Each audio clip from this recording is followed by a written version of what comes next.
stream waters. This land was made for you and me.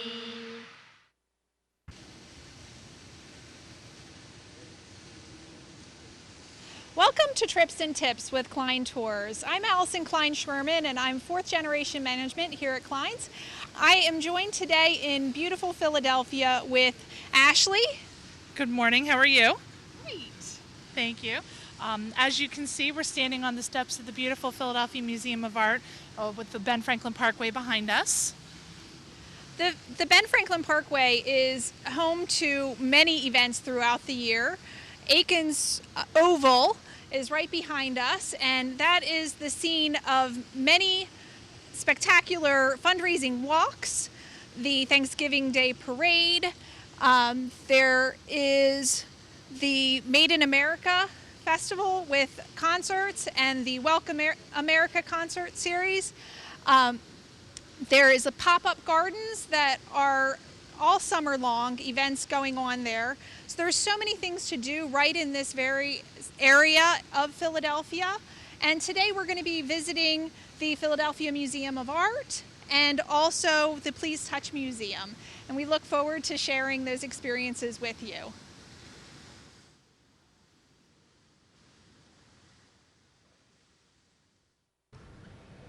Hello, we're here today with Sherry Feldman, Group Sales Manager at the Philadelphia Museum of Art. Thank you so much for joining us today. Thank you for coming. Welcome. Thank you very much. What a beautiful place it's here.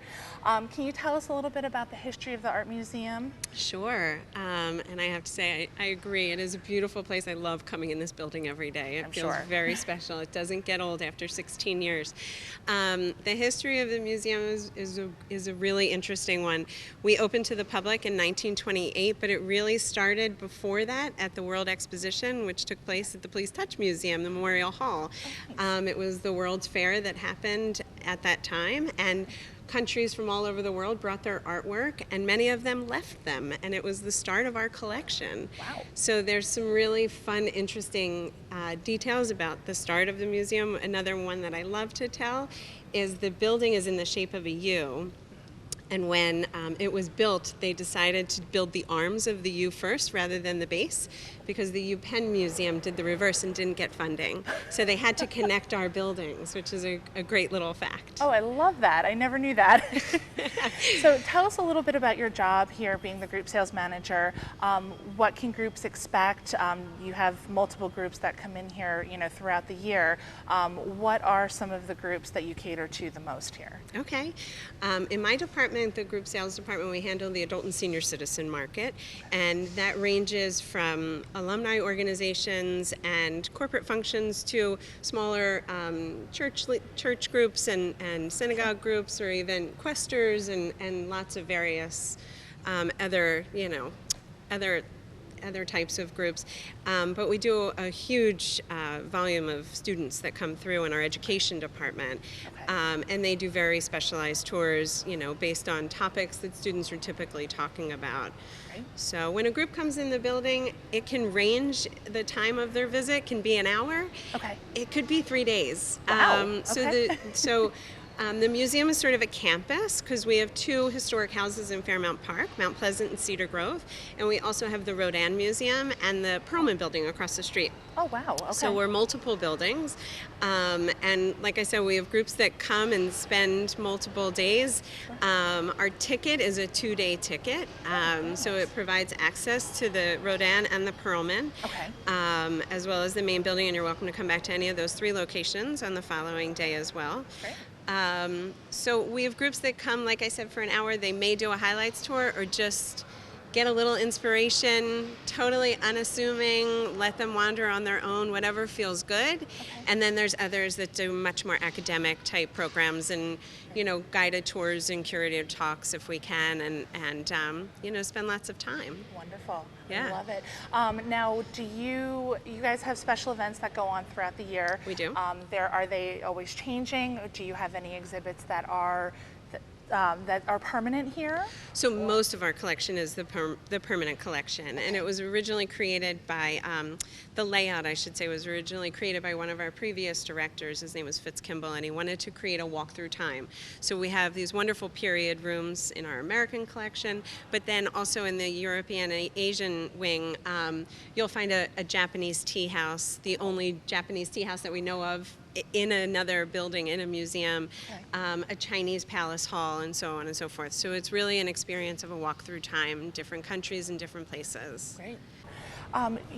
When groups come into the museum here, do you have dining options available for them? We do. We have some great packages. We work with Steven Star Catering Group. They do all of the food service in the building, and of course all over Center City and New York and Atlantic City. So they're a pretty well-known group, and they do wonderful work with us. We have some great lunch packages, and we can do 2 price points, and they're relatively simple, entree and dessert. So we know that groups are kind of busy but need that downtime. So those seated functions, we do really nice things. Sometimes we set up tables along the balcony where groups can dine up here, usually during our ticketed exhibitions. And on Friday nights we have music in the Great Stair Hall. We can do sort of a cocktail kind of experience here, and many times groups will do that as just a snack plate and a glass of wine before they go out to dinner somewhere. So it's a really great experience, and we can do everything from a breakfast to a wine and cheese reception. Wow, it sounds like it's an absolutely amazing experience. It sure is. Yes. So we're standing here in front of the Kano exhibit, which is the current exhibit that you have going on right now. Can you tell us a little bit about the other special exhibits that you have, how often they change? Sure. Our exhibition schedule is about every 3 months. There's an exhibition on view, and then we bring it down for a little while before the next one comes up. So we can do 2 or 3 in a year of these revolving special ticketed exhibitions, and they're usually loan-based shows. So the pieces that are on view now at the Kano exhibit came from Japan. It's an esteemed line of a school of art that was in Japan. It lasted for 400 or 500 years, so it's pretty special. And then in the spring, and at the end of June, we have a wonderful exhibition opening that's going to be very exciting. It's called Discovering the Impressionists, Paul Durand-Ruel and the New Painting. And this exhibition started in Paris. It got rave reviews. It's on view in London now before it comes to Philadelphia. We're the only venue in North America. And it really celebrates the Impressionist artist. Paul Durand-Ruel was an Impressionist art dealer at the turn of the century in Paris, brought his gallery to New York, and really helped to build interest in the Impressionist movement, which at that time wasn't really as accepted. So that we expect will be very highly attended. We're already taking reservations and have many of them. And then this fall we have another one that starts in late October and will run through early winter, so early January. It's called Audubon to Warhol, The Art of American Still Life. And this will be sort of an overview of still life that spans 3 decades, and a look, a very fun, different, fresh look at still life. It's not always what you think, and it's full of surprises of how the American artists at that time really were viewing everyday objects. Wow. So it's going to be a really fun, different take on still life, I think. Yes, most definitely. We can't wait to come down and see it. Yeah, we'd love to have you. So bring your group. We look forward to helping. Definitely. Thank you so much. My pleasure.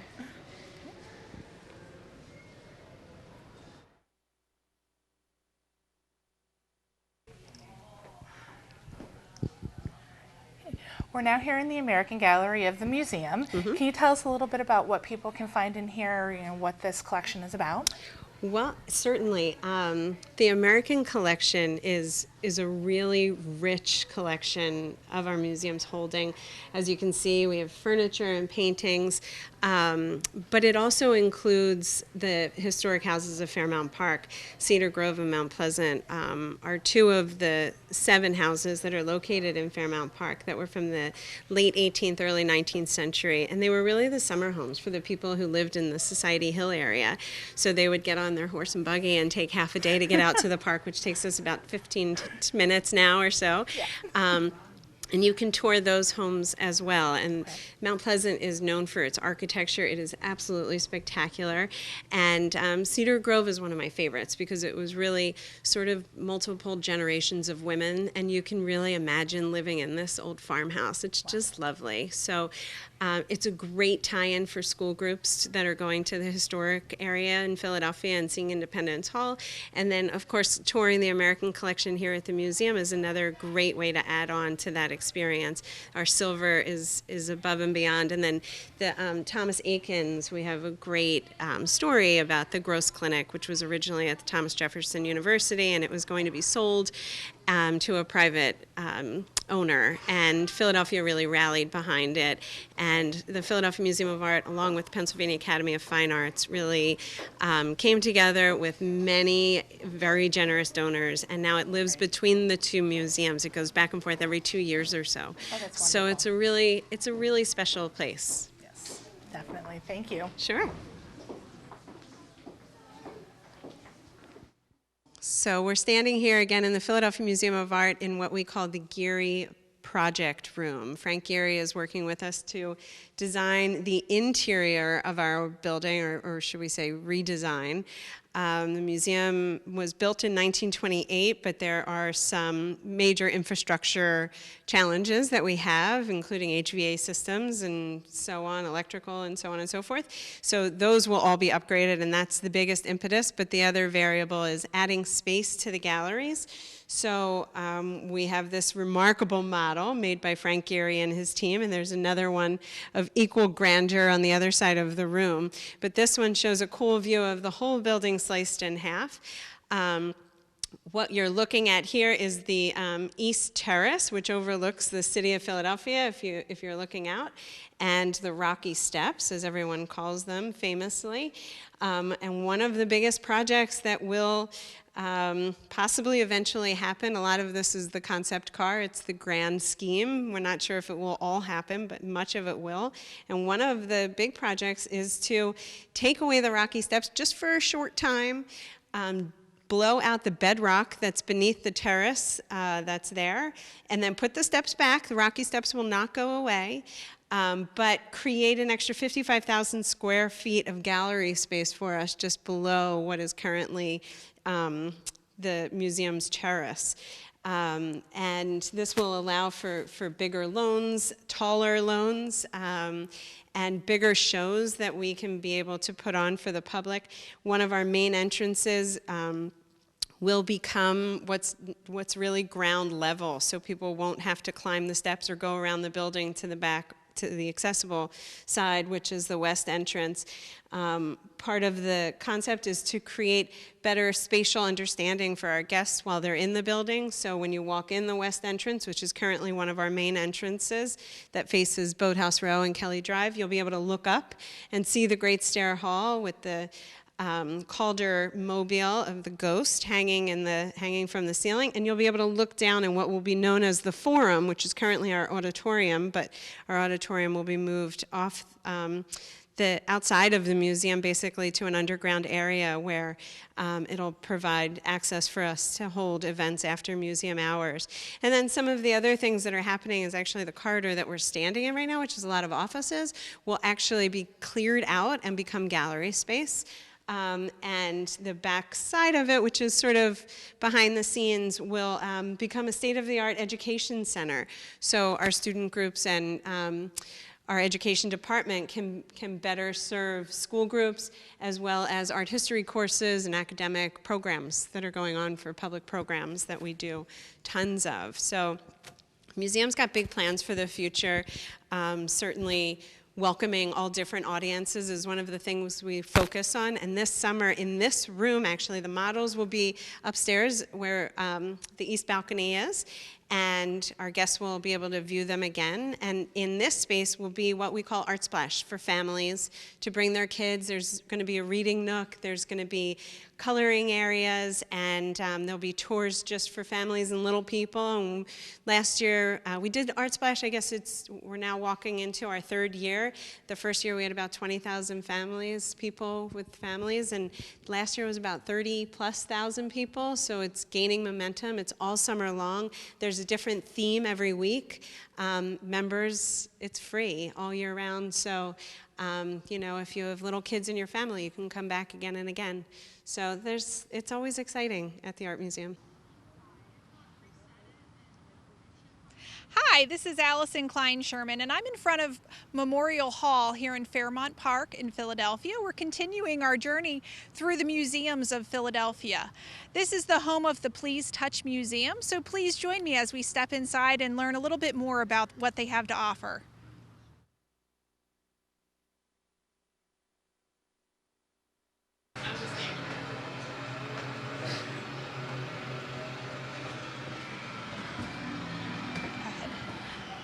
Hi, welcome to the Please Touch Museum.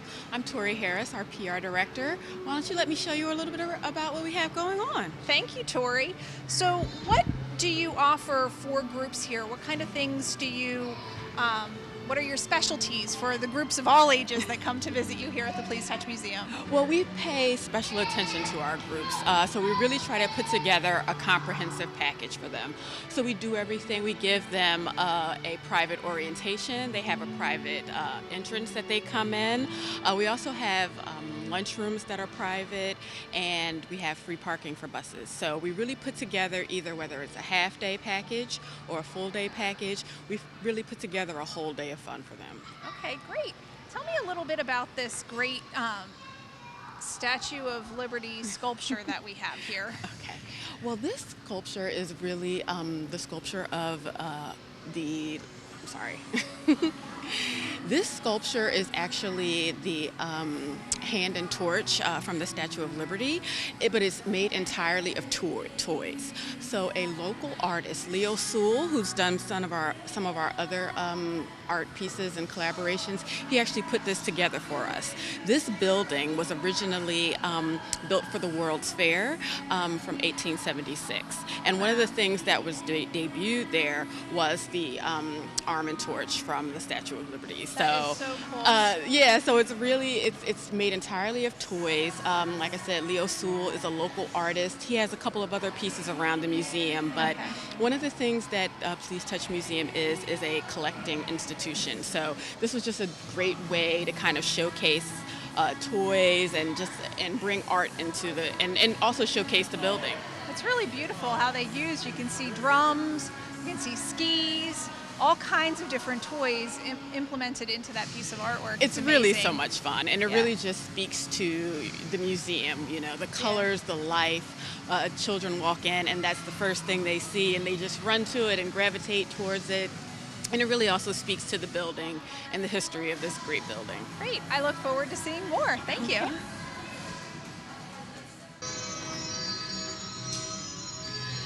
We're riding the carousel here. This is a fun experience. This is actually one of our most popular areas. Everybody loves a carousel. Everybody loves a merry-go-round. And this carousel has a great story. It was actually it used to reside a couple blocks from here in Woodside Park, which is something that a lot of our grandparents that come here with their families, they remember riding this carousel when they were children. And it was really after it left the park, it was really put into storage, but we acquired it and we're able to restore it and just to its current glory. It's a really cool carousel because it has more than just horses. It has like rabbits and it has pigs and fish and things like that. So that's something that's a little bit different from a traditional carousel, and it's just super popular. Everybody loves a carousel. Everybody loves the colors and riding on the horses. And this actual pavilion, it wasn't traditionally here. We actually had it built just for the carousel. So it's just really just, you know, everybody comes in and their eyes light up, whether it's parents or little kids. So you hear the music and it just kind of draws you into the room. It is. It's actually so much fun. We're inside the Alice in Wonderland portion of the Please Touch Museum here, and it's really cool. There's this huge maze with lots of nooks and crannies to explore. Tell me a little bit more about it. Well, this is just one of our favorite exhibits. You know, it's really just so much fun. And of course, Alice in Wonderland is a childhood favorite of so many of our parents that come here. And this is an opportunity for them to kind of share the experience of Alice in Wonderland with their kids. They get to run through the maze, you know, they get to go through the water and, you know, just really read a lot about the book and learn a lot about the book. And, you know, that's one of our big tenets here is literacy. We really focus on, you know, literacy and trying to teach children through play and in a fun way that reading and learning can be fun. And connected to our Alice in Wonderland exhibit is also our toddler zone. We actually have toddler zones here. So for very small children, you know, where this might be a little bit too much for them, we have it our fairy tale garden where they can like play in the space and it's also based on fairy tales. So they get to, you know, do things like play with the cow that jumped over the horse. I mean, you know, the cows and the different parts of fairy tales that are just fun and happy, and they're learning, and it's really a learning process, but they're doing it in a fun way. They can touch everything, they can be a part of everything, and this is just a way for them to kind of experience it. And we have the big areas like our Alice in Wonderland, but then we also have the smaller areas for the small children where they can really experience a little bit of everything. So it really is perfect for children of all ages, little toddlers on up to the Absolutely, children and their adults. parents, Right. Exactly. Great. Memorial Hall was built for the World's Fair, the 1876 World's Fair, and people from all over the world came here to kind of show off the engineering and the architecture and the inventions of the time. So we are one of the only two buildings that are still standing from that time. So it's amazing. I mean, when you look at this amazing case right here, you look at all these buildings, none of them are here anymore. They were all actually meant to be temporary. So Memorial Hall has actually gone through some transitions. So it was also the place of the art museum. It's been a police station, a rec center. So it's gone through quite a few iterations over the years. But we moved here in 2008, and we've been here ever since. So we moved from a downtown location where we were maybe, I don't even know, a quarter of this size. So to move to 150,000 square feet is just, you know, a huge expansion, and it allowed us to really expand on our exhibits and, you know, just really make everything bigger. All right, we're filming here, having fun in Captain Noah and his magical ark. This is something that will bring back a lot of memories for many of the adults in our area. Captain Noah and his Ark was a, you know, popular show that everybody remembers from when they were growing up, and this is an actual set from the show. One thing that Please Touch Museum has is we have a lot of historic elements, things from old Philadelphia, things that people from the region will remember from growing up. And this is just fun. Not only does it teach children about television and production and things like that, you know, it really just brings a little piece of nostalgia to people from that age. Absolutely, I remember watching this for sure. This is fun. Okay, so tell me about this section of the museum. So this is part of our reality play. Like I was saying before, we have one part that's fantasy and one part that's reality. So this is really where people can, you know, little kids can experience, you know, what goes on in everyday life. So they can play with cars, they can play with our Septibus, which is a really kind of iconic area and something that people remember from our old location. And here we're playing with our digger, which is, you're actually doing really great right now. I'm feeling like I'm real great at digging. I was going to say, you really feel like you're on a construction zone right now. I think maybe this is why I work in the motor coach industry and not in the construction industry. Let's see if you can pick some up. I got one. I was going to say, let's try that again. Can we get... There we go. Actually, I think you're doing better than I would do. I hate to say it, but I think you're kind of doing a little bit better than I would do. All right. We're going to dump it. Oh! There's my one ball. All right, this was fun. Thank you. We're here at Nature's Pond now, and who doesn't love to play in water? So tell me a little bit about what water exhibits you have to offer here. This is such a popular area. It's really right when you walk in the door, kids just run over here. We have little capes so they won't get wet. So it's one of those areas where you can come over, you can splash in the water, you can play with the rubber duckies. Who doesn't love rubber duckies? But they're also learning. So they're learning about mechanics, they're learning about water pressure, they're learning about, what makes water move and what makes boats move. So it's really fun, but they can play here for hours.